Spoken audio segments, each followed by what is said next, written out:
I think this is a pretty big double standard I hear a lot of pro-choicers make, and I see them in a lot of prompts that like, oh, if you're not a medical professional, you shouldn't be talking against abortion. And notice how it's against abortion, right? Because nobody actually believes in this. Basically, if you're not a medical professional, you can talk in favor of abortion, but you can't speak against it, which is, a double standard. So when pro-lifers say, for example, if a pro-lifer says there's no medically necessary abortion, do you think that they just woke up one day and made that up? No. They're obviously getting these things from other OBGYNs, pro-life OBGYNs, right? You should ask them, right? Because it's not like these people are making things up, right?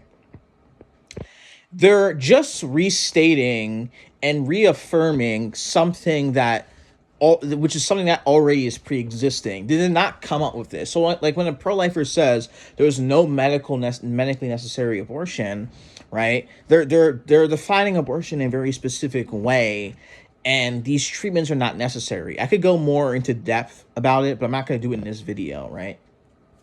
Like they would adhere to the CDC's definition of abortion, which that's a video for another day.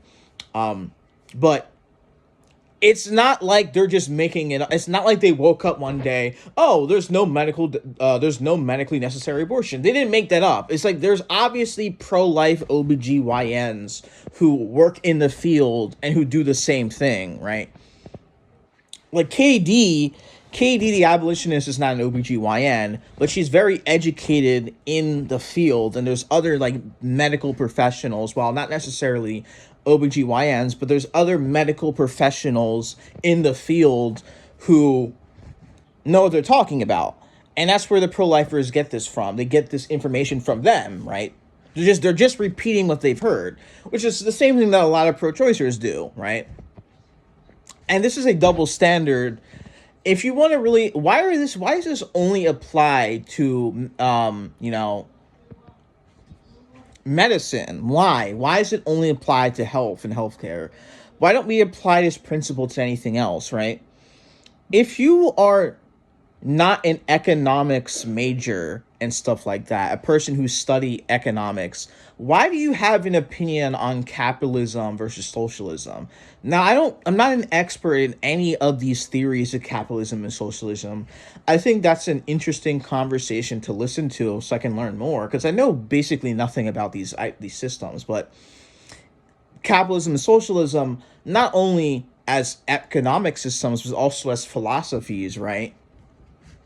Why are these people are piping up, oh, we should have a socialized, or we should have a capital-based system, right? But none of these people are like into economics. They're not economics majors, or people who study, or people who, they're not economics majors, right? So why are they having an opinion even though they're not experts in the field, right?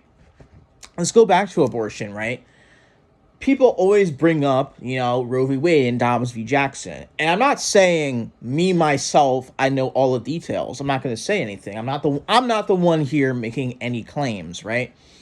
But these people are claiming about Roe v. Wade, even though they are not lawmakers, they are not lawyers, they're not the Supreme Court, and they certainly don't know more than the Supreme Court.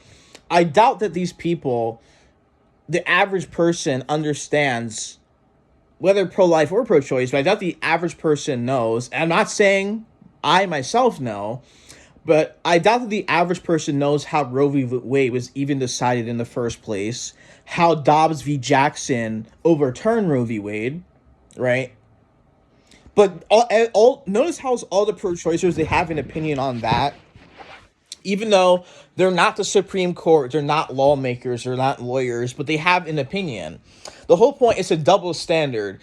Even though I am not in this field, I am not a medical professional, as long as it favors my side, I can have an opinion, right? Like they say, oh, like I had a person in the comments saying, oh, you treat sepsis with abortion, without them even knowing that literally abortion can cause sepsis. That it literally says that on the abortion pill. or it did, it literally says a black box warning, this can cause sepsis, right? So again, these people have these opinions, but they themselves aren't medical professionals. How can you talk about Roe v. Wade and Dobbs v. Jackson if you're not part of the Supreme Court? You know more than the Supreme Court? You know more than the people whose job is it literally to